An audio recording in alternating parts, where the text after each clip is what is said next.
Hello and welcome to Landscape Photography World, the podcast for everyone passionate about landscape photography. I'm Grant Swinburne and I'll be your host on this show, talking to landscape photographers about their motivations, likes and dislikes. Hans Strand, born in 1955 in Marmaverken, Sweden, transitioned from a 9-year career in mechanical engineering to landscape photography in 1990, a decision he has never regretted. Drawn to the untamed and raw expressions of nature, Hans believes the wilderness is the mother of all living things. His work spans diverse locales from polar deserts to rainforests, capturing the forces that shape landscapes. Recently, his focus has shifted to human impacts on ecosystems, including water pollution and agricultural landscapes.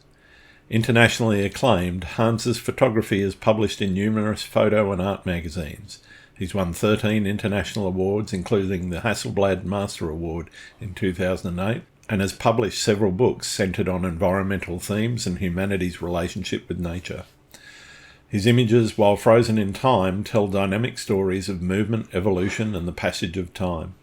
In this episode, Hans discusses his evolution from grand landscapes to intimate compositions and the importance of personal expression in his work. He shares his thoughts on the challenges posed by AI, the influence of social media, and the difficulty of sustaining a career in landscape photography. I hope you enjoy the show. G'day, Hans. Welcome to the Landscape Photography World. How are you going? I'm fine, thank you. And how are you in Australia? Yeah, very good, very good. It's winter here. I know it's summer over there, and you're not getting much night time. No, not really. It's bright nights over here, but I think our summer is probably cooler than your winter in Sydney. I'm not sure, but probably we're getting up to around about 20 degrees. Yeah, that's what we have, around 20. Yeah, in the summer. Yeah, if we're lucky, we have 25. Yeah. Yeah, but it doesn't get very cold here. So where I am, Yeah, it probably wouldn't get much colder than about 7 or 8 degrees. That's about as cold as it gets. Yeah, I've been to Australia a couple of times. Great country. Yeah. Oh, it's a pity it's so far away. It's like a project getting there. Yeah, no, I know what you mean. It's the same if I want to go to Europe. It's yeah, of course. It's a real exercise, or anywhere else except New Zealand. New Zealand's the only place we can go that's close. Yeah. Mind you, there's plenty of Australia to look at as well.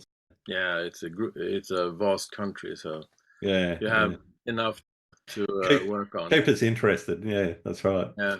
I'd like to start with, some people will know who you are, but for those that don't, just give a little bit of an introduction as to who you are and why you love landscape photography so much. Yeah, I'm past maturity. I'm 68, almost 69. Yeah, I've been around for some time, but I wasn't born with a camera in my hand. I started photography at the age of 25. Okay. After a school trip, I educated myself to become an engineer, and in our class managed to raise some money from the Swedish industry to go to California for some studying. And there I bought my first camera back in 1981. It was a Contax with 3 size lenses, and I took my first rolls of film in Yosemite National Park.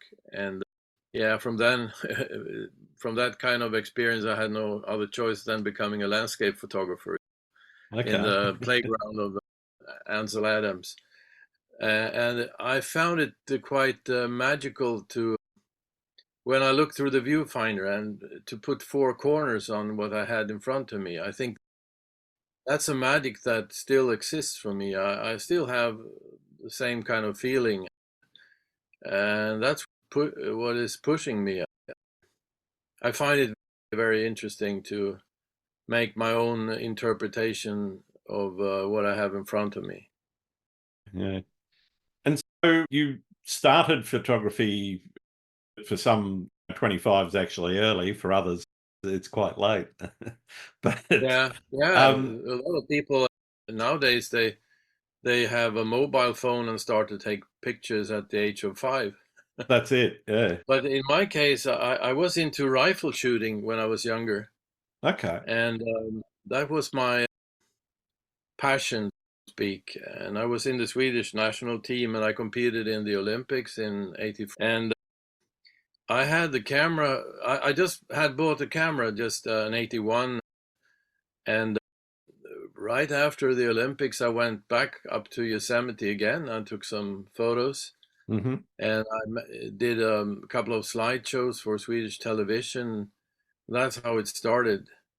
Okay. So actually, my shooting, the competitions, they were all over the world, and it brought me to some very, how to say, remote places. And I brought the Mm-hmm. camera with me, and I was able to take pictures.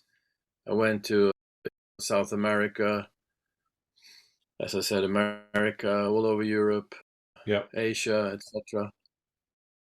That was the gateway to seeing the world, actually, Yeah. for me. Yeah. And I had quite a lot of complaints from the leaders that I was actually focusing more on photography than on my shooting. But shooting with camera, shooting with rifle, it's about the same, right? Yeah, it's all about taking aim at the right thing, isn't it? Yeah, pushing the how to say, pushing the trigger, shutter Yeah, release. that's exactly Mm. right. Yeah. Pulling the trigger at the right time Yeah, and aiming at the right thing. yeah, about the same. Yeah. But in rifle shooting, you're you're not allowed to be creative. No, no, fair There you enough. have to do the same thing all over again and again. Quite boring. And is it that variation that makes you inspired? And if so, where do you go to get inspired? Actually, I I don't need to go far. I was more into traveling before when I was younger. Mm, I traveled a lot then with my wife. We were actually traveling all over the world. Like I said to you before, I was in Australia a couple of times. hmm. Went to New Zealand, Fiji, Seychelles, Namibia, you name it, all over the world, more or less. But nowadays, I find quite a lot of pleasure just going to a nearby swamp forest. I think that's quite Okay. inspiring, and see how the seasons are changing the place. It's the new growth in the spring and decay in the autumn, and the winter comes, it gets getting covered in snow. And I think I'm more into the smaller kind of landscapes today than I was in my earlier age. Yeah, yeah, yeah. I think, to be honest, that's something that comes from not just experience, but in terms of looking at the landscape, you go from that very wide view to focusing in further Mm, and further into smaller and smaller subjects. Do you mm. think that's something that you've consciously done or just happened naturally? I think it happens naturally. Anything that doesn't happen naturally, I don't think it's good for you. You Yeah, know, okay. follow your inner compass, what directs you, and it has a lot to do with passion. And if passion is not involved, I don't think your photography is getting interesting either.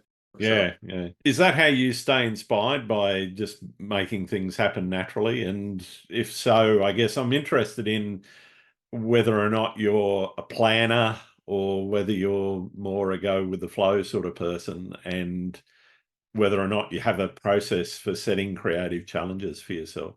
when I travel or any kind of photography I do, of course I have a plan, but most of the cases that plan doesn't work out in the end, and I have to do a 180 turn.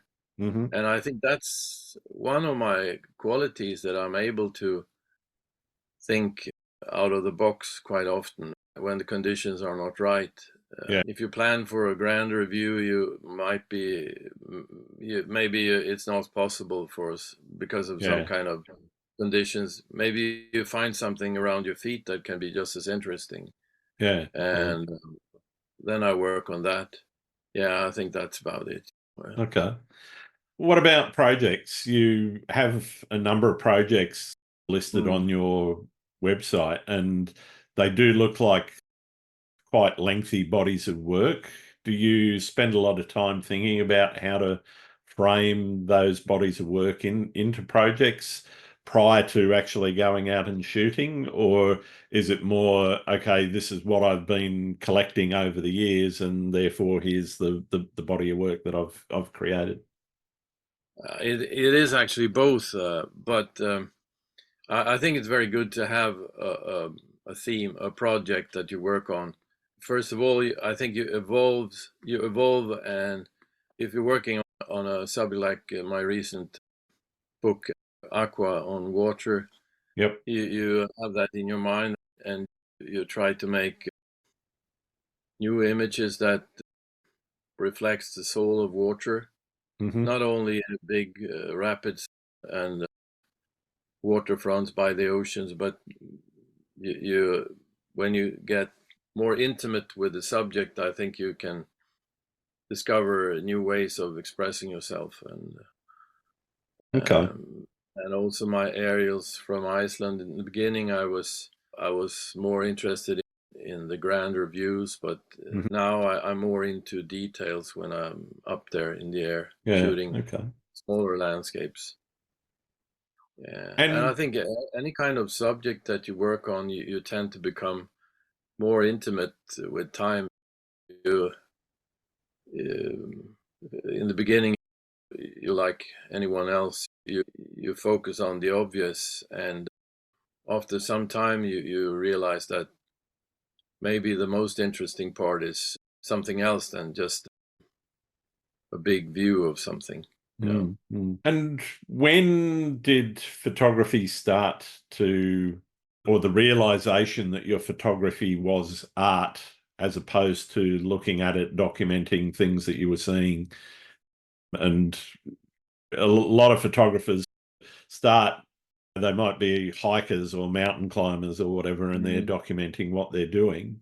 And then they start to, this change happens where they actually realize, oh, this is actually an artistic pursuit as opposed to a documentary pursuit.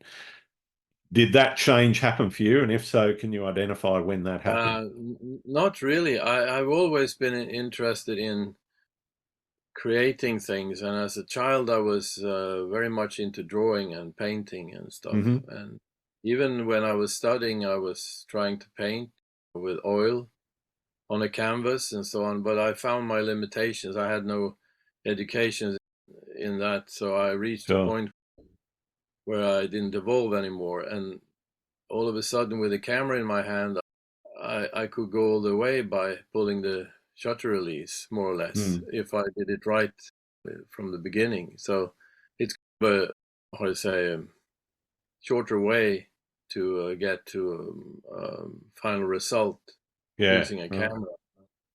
But it wasn't cut in stone that I should work on landscapes. In the beginning, I was doing a lot of street photography. I did portraits. I was, did all kinds of photography, and I became more successful with my landscape. So then, but I still have interest in a lot of other genres, so to speak. So I find a lot of inspiration from the old masters like Henri Cartier-Bresson. Classic street photography, documentary photography. I think that's quite important. And for me, the documentary part is still important. I think for me, it's quite essential that a photograph reflects a moment that has existed. I never tried to create something that didn't exist. Today, you have the tools to make images that you have in your head, but they never existed in reality. And then photography becomes fiction. And I think photography as an art form, it has its strength in its documentary possibilities to show something that existed and freeze it in time. And then it becomes valuable. If you alter the images too much and you change skies and you remove objects, you implement objects, etc., etc., then it's just design. has nothing to do with documentation or Sure, freezing a sure. moment. And Yeah. I think you're on thin ice actually, but it's a free world. Yeah, yeah. But I have no interest in images that are made in a computer.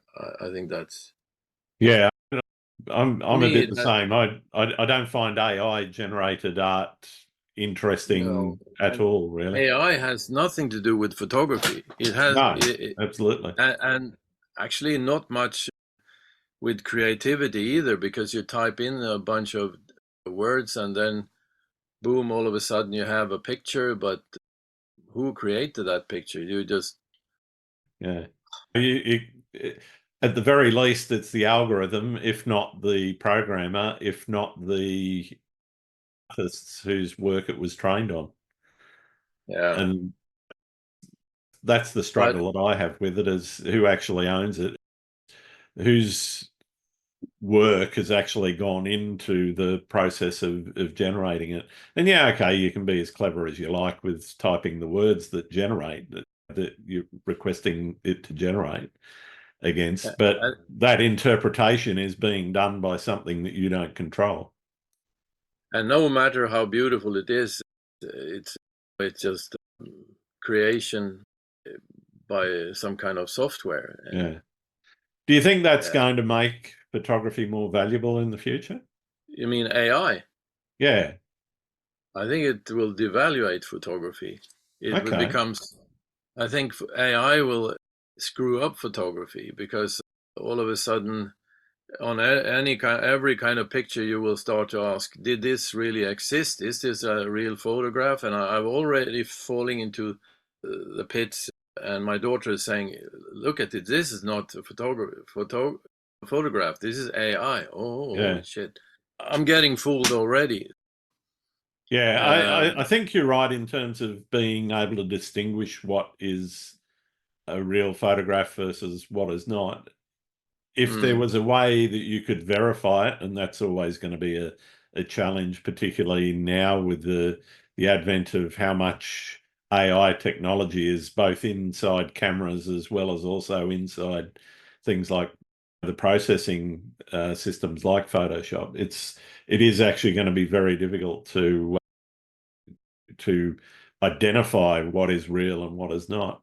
I guess the question I've got though is whether or not that will make, if you're able to verify that that was a real scene and a real image that you've created with your camera, would mm. that become more valuable than an AI generated image that was of comparable quality? I'm still waiting for the camera, a clever camera that tells me when I made the composition. The camera says, "Are you sure? You can't be serious. Gosh, move a little bit further, Yeah, closer, take a more step to to the the right." left. Yeah, that would be something. But Yeah, that I would be think composition that would be okay though. optimization technology is a little way off there. That would be okay. That would be like having a teacher with you, but it Yeah, still would yeah, reflect something that was existing. yeah, yeah. Yeah. I guess that brings me to the role of personal expression and how you infuse your own style and vision into your images. What sort of thought process is going through your head when you're making those compositions and saying, "Oh, I should step to the left" or whatever, you know? But I think for me, I think composition is very important, and if no matter how nice and how fantastic something is, if you haven't packaged it in the right way, if you haven't made the right composition, it's falling short, really. Yeah, So I think it's quite important to have some kind of balance, or I don't know how to say, but it's like a distribution of signals inside the frame, and you have to to distribute them in a proper way within mm, four mm. corners. So corners, talking about corners, I always talk about corners, because I think corners are like the, how to say, points where you can stabilize an image, even if you have Yeah, extremely chaotic content.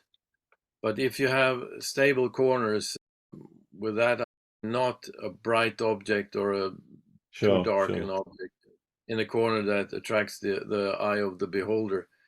Then the image it calms down, and you're able to digest what's inside the frame instead of having your eye flying out in the corners or on the edges. I think have stable corners and edges are quite important. So I look for that, and I also like short diagonals leading in from the corners. That's quite nice because I like to work with chaotic content, chaotic images, and if you have a short diagonal, it's like a spider's web that is hung up on the branches. It's still hanging in the corners, and it's stabilized that way. Maybe you can find some images in my repertoire that reflects that kind of composition. Yeah, sure. Yeah. What about experimentation and risk taking? Do you experiment a lot with using different focal lengths or different shooting techniques? And I guess, how do you integrate that into your creative process? When you talk about experimenting, then you mean that if I'm trying to open up new borders or it happens maybe. All of a sudden you can discover a way to make an image that you haven't tried that before, but it doesn't happen every day, but it can happen, of course. And I used to describe my evolution as a photographer that goes in steps. It can be a step that takes 10 years, 15, 20 years, but all of a sudden you can reach a point where you move upwards a little bit, or you maybe go downwards as well.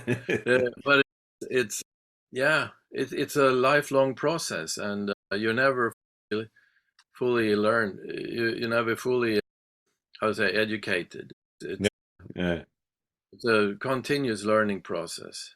Yeah. And if it isn't, I think it's a sign of stagnation. You should be,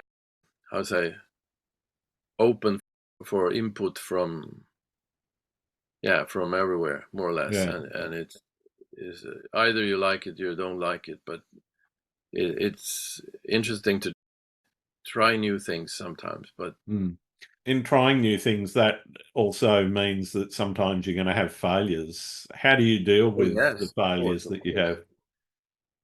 Cartier-Bresson, he said, it takes a lot of milk to get some cream. So it's yeah, of course.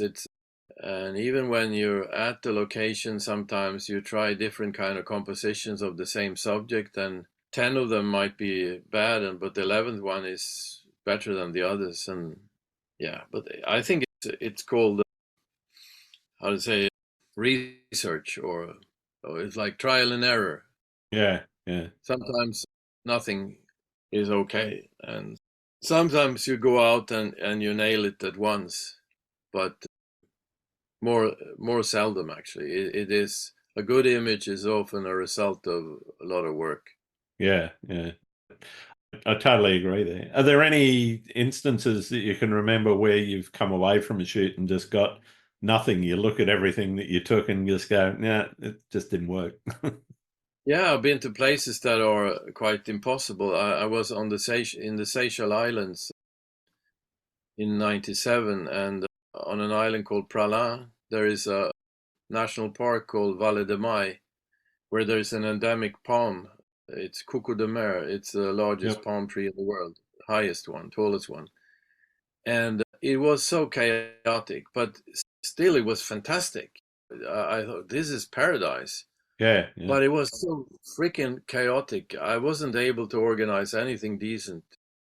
It was just a nightmare. Normally, I'm able to find some method to organize an image, but gosh, it was tricky. And I got some pictures, but none of them were really good, and none of them really reflected the grandeur of this place. It was just phenomenal. But I would like to go back and spend a couple of days there.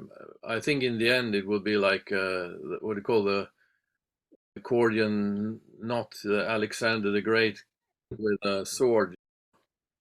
What do you call it? Accordion? The Gordian knot, yeah, Accordion, not yeah. yeah, So sometimes you need a lot of time to get acquainted with the subject or a place, and sometimes yeah, you're able to see it, nail it immediately. But I yeah. think I most think of the time you.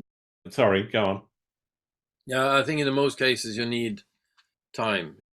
Yeah, I think that's very true. I've had more success with places that I've been able to visit several times than the places where, okay, you're here for a day, and if you're lucky, you'll come away with one, maybe two good shots out of it. And there's other times where you come away and it's just, I was there, I enjoyed it, but it just didn't Mm. work photographically. Especially when you're traveling, you Oh, have one absolutely. day at a Yeah, certain spot, and you end up shooting a picture like everybody else has been doing before. yeah, yeah, That's a shame. That has happened to me many times, and especially in the beginning of my career when I was very much inspired by American masters like David Munch and yeah, Adams and yeah, and all those. And I went to the same spots as these guys, and I put literally my tripod in their tripod holes, and I shot the same stuff, and it didn't give me a good taste when I came back home. Had the same images, and yeah, I never really published them either because it's embarrassing to shoot the same stuff. And but that was a lesson I learned 35 years ago, and now I never go and shoot the same stuff as anyone else. It can, of course, it can happen accidentally, but sure, sure. not. I would never go to a place after seeing a photograph and trying to replicate that one. Trying to, No, because then you become a copycat, and yeah, that's not better to stay home and do some cooking or whatever. fair enough. Mm. How do you define success in your photography? How do you mean? How do I Well, determine if an image what is? what what is successful photography to you? It could be making money, it could be a beautiful image. I don't know. What is it to you? Definitely not money, because then you're into a pattern where you shoot what people like, just shoot what people Hmm. appreciate the most. And I wish I had more of that inside me, but it's when I'm happy with an image, it's just as simple as that. When I like an image, that's success. Yeah. Okay. If if I'm not getting appreciation from others, it's fine. It's sad, but it's okay. It happens quite often. I realize that I have many times I have a different taste than Mm, most of people, yeah. than the crowds speak. Especially when you look at with the social media, it's a disaster because when you publish something that comes out of your heart, seldom you get appreciation.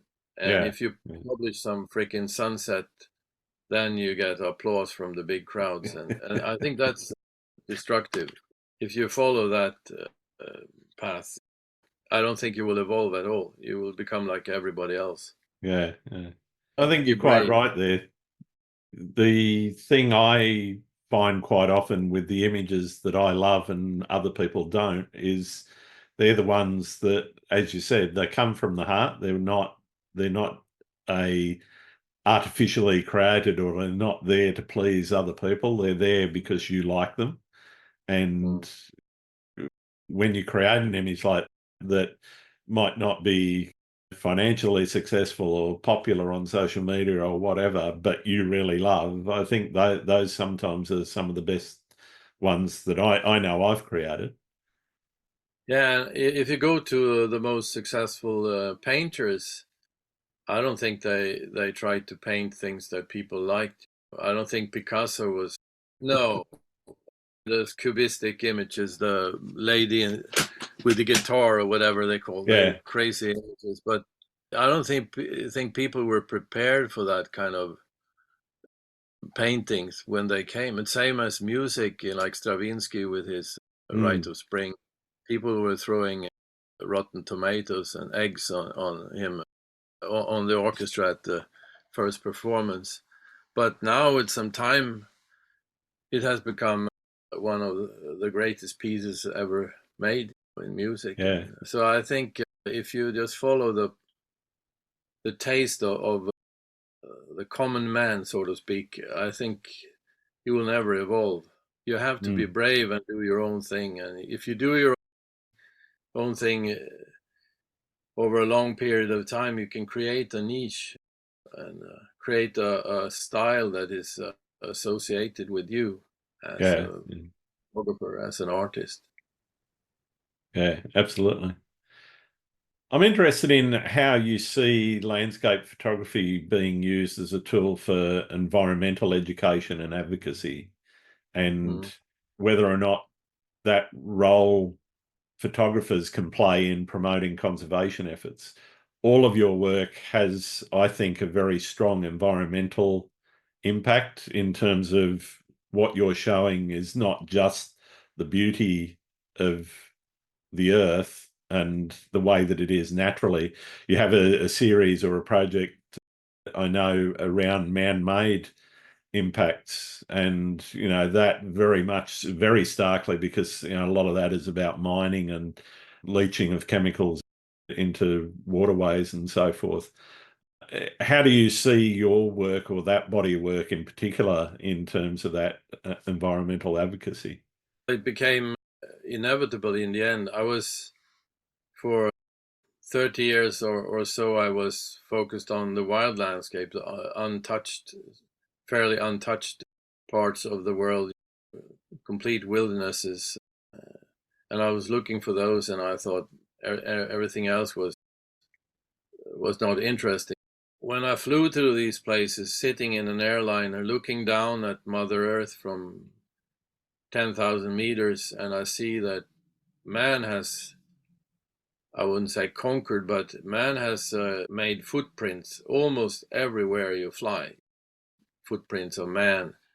And now it has reached a state where man has become the most influential force on the crust of the earth, and we have entered a new time age called Anthropocene. I think it's important that we look at this from, we use our skills to document that and show it to people, and this is what's happening. How is it possible that this can happen?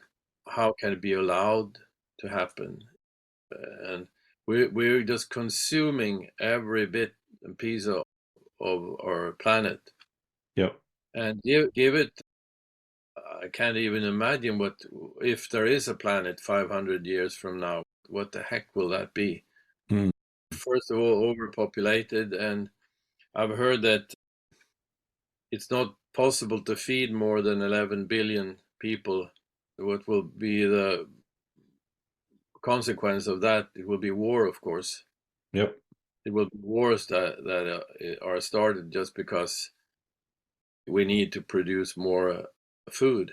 And we also see already these geopolitical conflicts that is created because countries want to have more raw materials, more, how to say, and I'm afraid we're just in the beginning of a very difficult time. And on top of this, we have the climate problems.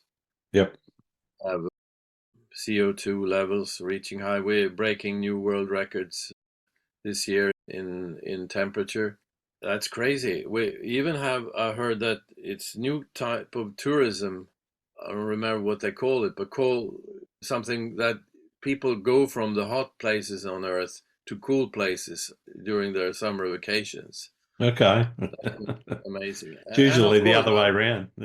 yeah, if you live in southern Spain or Greece, where you have temperatures that are reaching almost 50 degrees, Yeah. you can't stand that. Of course, you have to get away somewhere. Yeah. Yeah. Imagine 50 degrees. That's I think they had it. They had 56 in Death Valley just a Yep. couple of weeks ago. I think they broke the old record. It was also like 56, but I think they broke it with some decimals.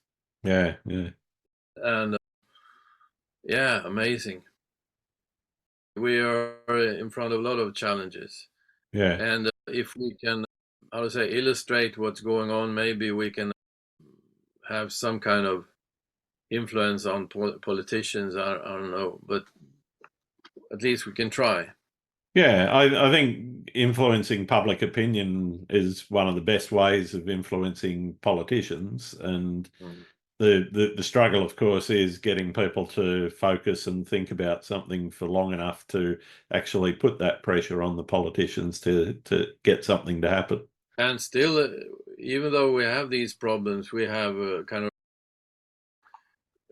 right-wing winds blowing away from getting, say, solving the environmental Yeah, problems. yeah, It's more about solving the problems with immigration nowadays.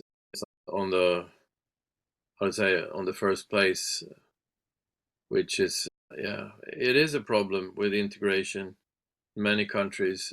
mm, And yeah, but I think if our planet is not working properly, it is, then it doesn't matter if you have billions on your bank account. It's no, that's exactly right. Yeah, everything is devalued into zero if the planet is collapsing. yeah, yeah. Let's move on to something a little bit cheerier.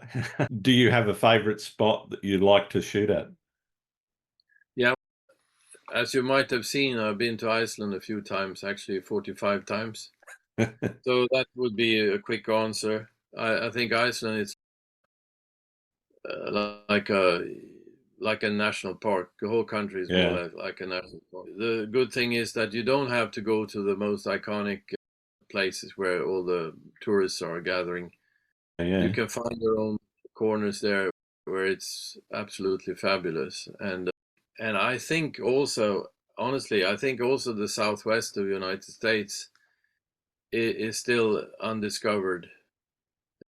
If you just get away from the tourist spots, yeah, there are millions of images you can shoot that are not shot already. yeah, definitely. Yeah, I think there are many beautiful places on earth. Australia, I think it's a fabulous country. It's just that you need a whole life or a couple of lives To get around to everything. Yeah. and around there. Yeah, I know that feeling. I feel it every day. yeah, yeah, yeah, sure. Too Yeah, many you have places, not enough what time. is it? 30,000 kilometers to Perth, or what is it? Yeah, Or something more? like that. It's if you don't stop driving, it's about a 3 day drive. That's if That's you great. just keep driving. If you Yeah, can stay awake for 3 days, but yeah, I wouldn't seven recommend 2 hours. that. 7 2 hours drive, mate. Yeah, it's a lot of places around that are fantastic. Yeah, And as I said, there could be a local swamp forest that could be just as good as Grand Canyon. yeah, absolutely. I'm Mm. interested. Do you feel from where you live that a nexus between where you live, where you shoot locally, and how you shoot? Is there a combination that works for you that influences how you shoot in that location? I think my shooting style is the same, actually. Okay. I think it doesn't change at all. I think if you look at my intimate landscapes, many of them are shot in Sweden, in my neighborhood. And if you look at aerials from Iceland or Spain or whatever, it's the same idea behind it. It's these damn corners. Trying to get them right and to get a balance in the image. And Yep. I think that's the essence of my style, actually. Try Yeah. to, yeah, balance the image within the Awesome. frame. I know you've probably got too many to contemplate, but have you got a most memorable experience you've had out shooting? There are many fantastic moments. I remember I was in Patagonia in '94, photographing first around Fitzroy Yeah. in Argentina, and then in Torres del Paine, and it was a lot of struggle, a lot of hiking and starvation actually, because we ran out of food, and we Okay. had been in Torres del Paine in Yep. Chile, and we ran out of food, and but we still hadn't. We hiked up to the towers at Torres. It is some big granite towers, about 3,000 meters high, Mm. huge, beautiful spires of rock, and we had just overcast. We couldn't see the mountain, and we were just staying there in the mountain climbers base camp for about 4 or 5 days, and we ran out of food. We got some actually half rotten macaronis from a climber that actually they were decaying somehow, some kind of, they were not okay. But we ate those, and then the last day we had no other opportunity than just trying. We hiked up on this moraine, and like a wonder, like a magical wonder, the clouds separated for a minute, not more Yeah. than that. Yeah. The towers popped out from the clouds, and they were lit up by the rising sun, turning into red. They've squeezed tomatoes on top of them, and then the Beautiful. clouds closed again, and they disappeared. Yeah. Yeah. And that was quite a euphoric moment. That it really worked out after all this struggle, and we were very happy. It was me and a friend of mine, and we hiked down into civilization again, and we were so hungry, and we went to a local shop there inside the park, and we bought everything you could buy. Yep. And we were spending the night in a campground, and there was a clear sky, and the stars of the southern hemisphere. You could see those, a different sky than we have at home, and we saw the mountain range, Torres del Paine, reflecting into a lake there. It was Mm. just a magical moment. I think Fantastic. it was probably the happiest moment in my life after getting a child. Uh, Almost the same kind of euphoric experience.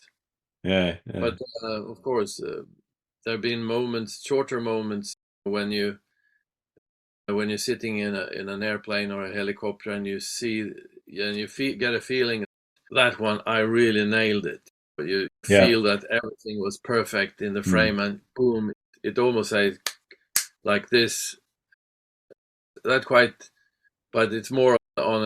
It's not as deep a feeling as this feeling I had in Patagonia, or. Yeah. But of course, I've been around shooting for many years now. It's 40 years, and of course, there's been good moments and been bad moments. And I had also one quite interesting experience in Monument Valley in California, in Arizona, Sure. in 1990.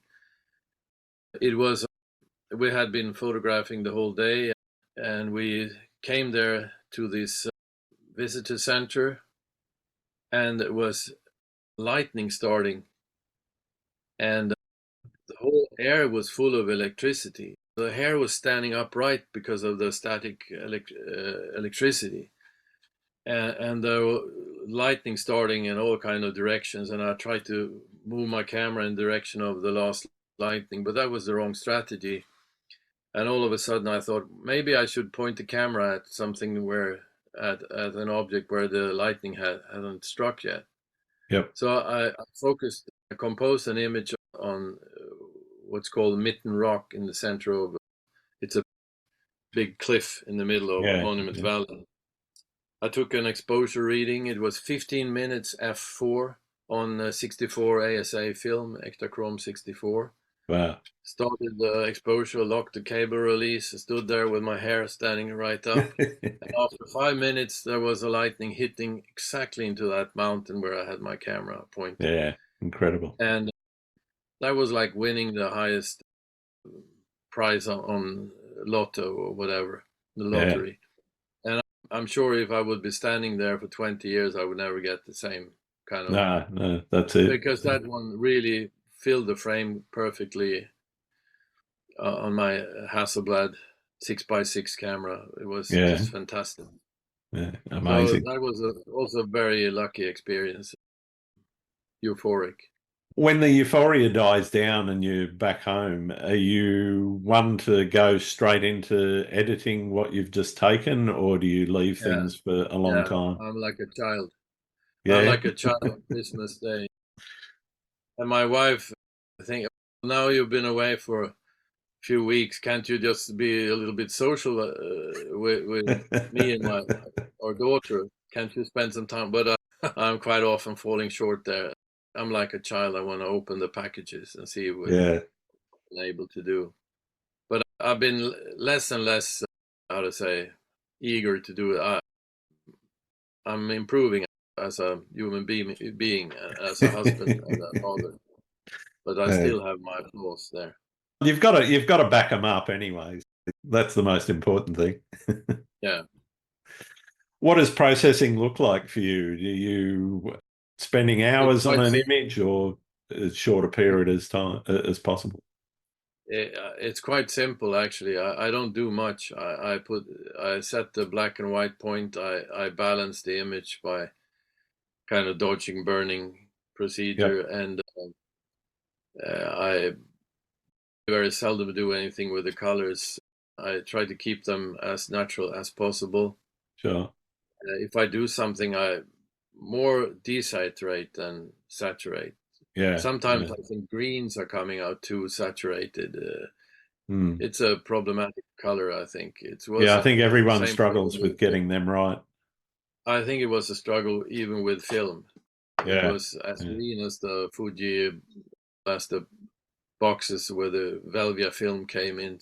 Hmm. But only time I've seen good greens is on negative color, like 160 Portra film. I saw some British photographers working with film negative color, and those greens were very subtle, much better than the ones I get from the Yeah, digital world. I in process I use this focus stacking technique quite often. I think it's fantastic, where you're able to get everything sharp from the beginning to the end by yeah, making a bunch of focus on different spots until you reach the whole entire range of the scene, and you get an image that is perfectly sharp by using a software. yeah, yeah, And that's fantastic. I don't do much more than that. yeah. Actually, Okay, I don't spend hours processing images. No, I don't have the stamina to do that. fair enough. And Speaking, if it doesn't work from the beginning, I'm not sure it will work after a couple of hours of or days of processing yeah, either. I I'm know not sure. exactly what you mean there. Yeah. How do you push past the creative blocks and the times when you're struggling to either take an image or create an image? Again, I didn't quite get it. What do you mean?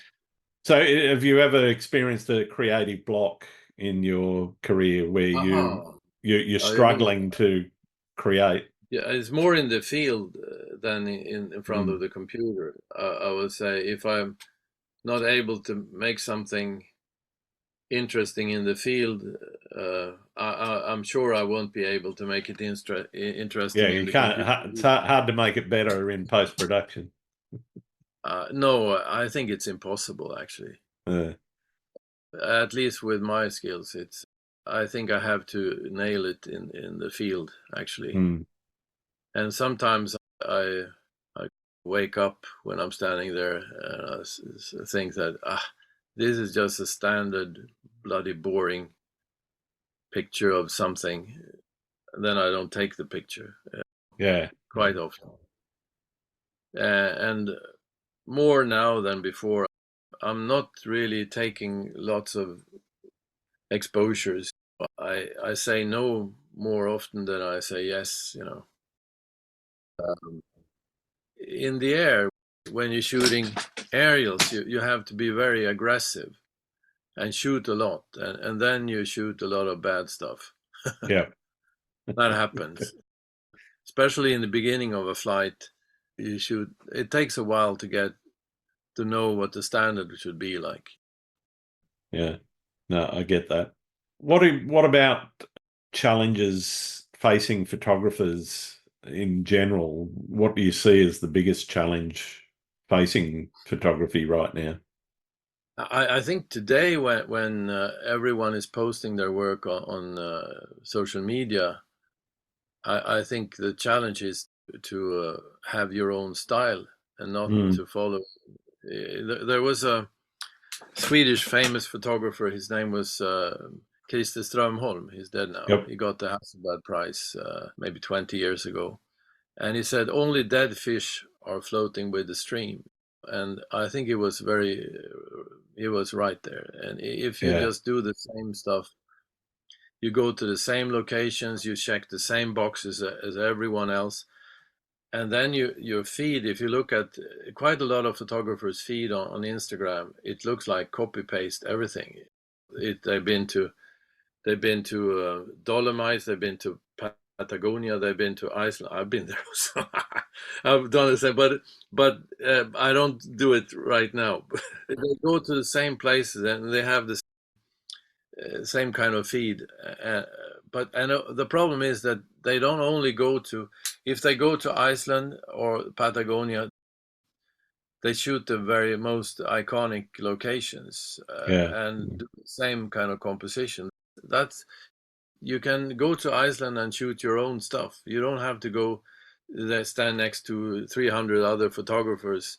And the same with Lofoten Islands in Norway, same with all these locations. You can do Yeah. your own stuff at these fantastic places, but the problem is that they don't do that.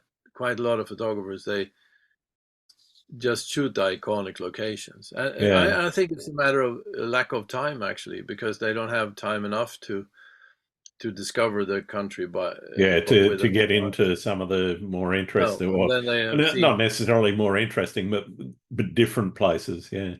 yeah, Do you think it goes back to what we were talking about before, where people are, like you said, the beautiful sunset? Here's the iconic place. Here's yeah, Mount Fitzroy, or here's yeah, Machu yeah, Picchu, or whatever. yeah. I've been to Machu Picchu, and I've taken that shot that everyone else has taken from Oh, the of guardhouse. course. Yeah, yeah, sure, of course. It is. It's.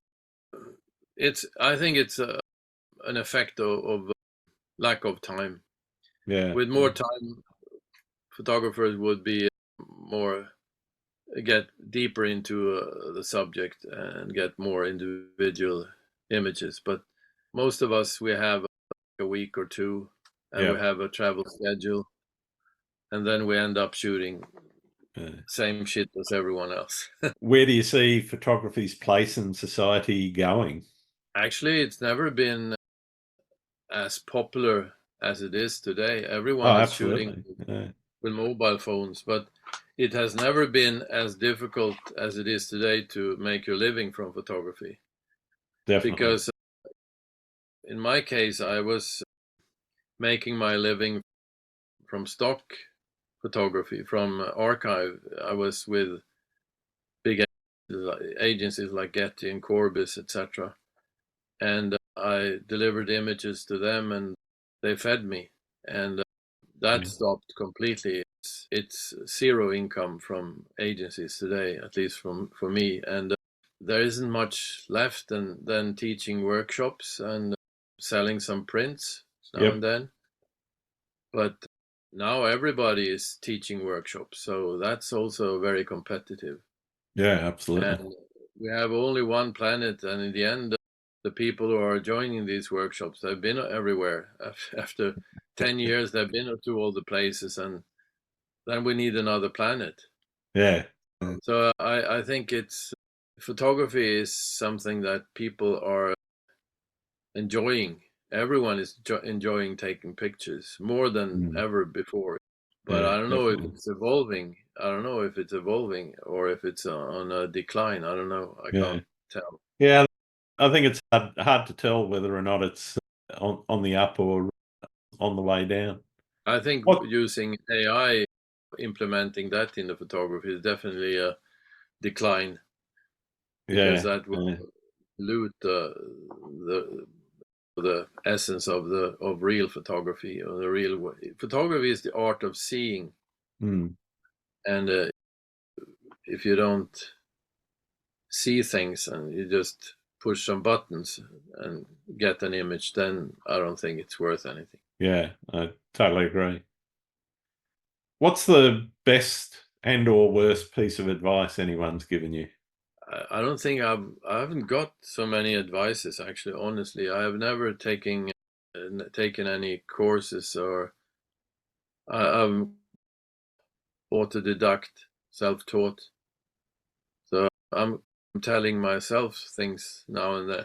I think the best advice I can give someone is to do your own thing and do your own thing in such an extent that you create a niche. Don't Yeah, just, if you have a good idea, try to stick to that idea and be brave. And the sad thing is when young kids are asking me about advices because they want to be a photographer or make their living from being a photographer, I don't have much advice. I don't have any good advice to give them because it's almost impossible today to make your living from photography only. yeah. It's very So hard work, and I you. used to say, get yourself a half-time job at least first, uh, and then you see if you can find a way to make your living. But yeah, people, there are creative people who are able to make a good living out of photography for sure. But it's not easy. It was much easier when I started yeah, 30, 40 yeah. years ago. It's. I think it's very difficult to get it out of landscape. You might get some travel work or something like that, Mm, but I think most photographers these days, if they're not supplementing through workshops, they're mm, having to go down the route of doing event photography or weddings or portraits yeah. or Mm, real estate photography or something like that. yeah. And that's what I'm doing to try and supplement as well as Yeah. going into other genres other than landscape. Mm, Landscape's where the passion is, but yeah. it's not where the money is. No, not really. It's become more and more difficult because landscape is some kind of obvious subject, Yeah, and yeah, everybody can shoot that. yeah, You don't need special permits. At least most of the cases, you can go yeah, places. Whereas if you're shooting special, like you say, special real estate or shooting celebrities, etc., that's a closed environment. Shooting celebrities is absolutely. something that if you go to art galleries today, that's the main subject. That's Yep, what's selling. Portraits of famous people, and people would like to have a famous person on their wall, obviously. yeah, yeah. I'd Fly much on the rather wall. have a nice landscape or a seascape personally, but Yeah, yeah, that's the same. yeah, We have to teach them to look at things in a different way. yeah. What's your favorite thing about being a photographer? It's a freedom of. It's not a 9 to 5 job. It's a total freedom, but also total insecurity because I don't Mm, get paid the 25th of the month. There's no salary coming in at a regular basis. It's yeah, That's the downside because it's always a struggle. For me, has always been a struggle to survive. But yeah, it's a good life quality. yeah, It's absolutely. I do what I want, and I've seen a lot of places. If I die tomorrow, I'm still happy that I've seen so many places and experienced so many fantastic things. Yeah, fantastic. Whereas if you're sitting inside an office from 9 to 5, what is is not very interesting. No, And totally I think a agree. lot of those people with regular jobs, they are longing for their vacations. Whereas I don't long for any vacation because I don't need a vacation. My whole life is a vacation Yeah, in that respect because I do interesting things. fantastic. Yeah. Who do you think I should be talking to on the podcast? Have you tried Ragnar Axelsson in Iceland? Not yet, no. He is on my list, though. Yeah. He is a very interesting person. Hmm. Yeah, has a lot of stories to tell and is a fantastic photographer. Awesome. Yeah. We'll see. Yeah, in Australia, do you know Chris Bell, Yes. Tasmanian? Yep. He's a good friend of mine. I haven't met him for a few years now, but he's working a lot, and he's one of the old masters that, yeah, is really, I mean, technically skilled and Hmm. knows what he's doing. Yeah, difficult question. There's so many good photographers No, around. that's it. There's always a long list. I'm never going to Yeah, run out of people to talk to. yeah. All right, I've got one more question for you, and it's for some people a really important issue, whether it's photography related or not. Do you like pineapple on pizza? Good question. Honestly, not really. No? Those what they call a Hawaii Yeah. pizza. No, not really.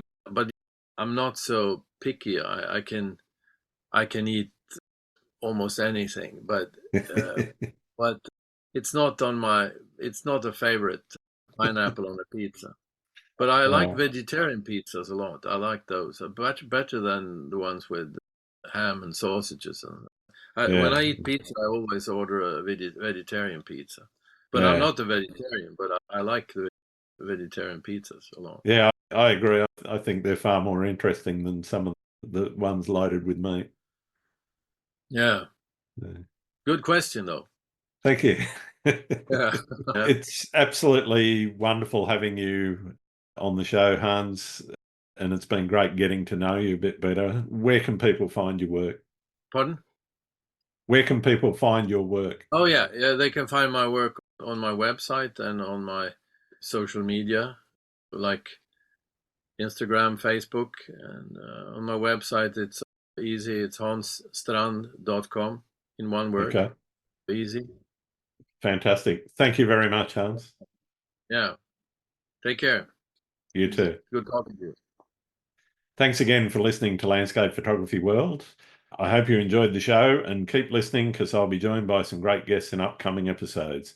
You can find my work in this podcast at grantswinburnphotography.com along with prints and photography gear. I'm also on Vero, Twitter, YouTube, Instagram and Facebook.